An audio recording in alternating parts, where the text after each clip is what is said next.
សូមស្វាគមន៍និងស្ដាប់តម្រុយឆ្នោតខ្មែរប្រចាំថ្ងៃដើម្បីជាកម្លាំងចិត្តសូមពុកម៉ែបងប្អូនចុច like និងសញ្ញាជាម្នាក់មួយផងដើម្បីទទួលបានតម្រុយថ្មីប្រចាំថ្ងៃតម្រុយឆ្នោតខ្មែរនៅថ្ងៃនេះគឺថ្ងៃទី6ខែវិច្ឆិកាឆ្នាំ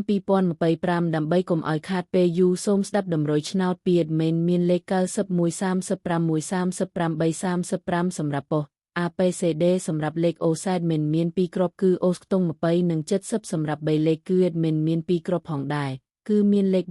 351គុណ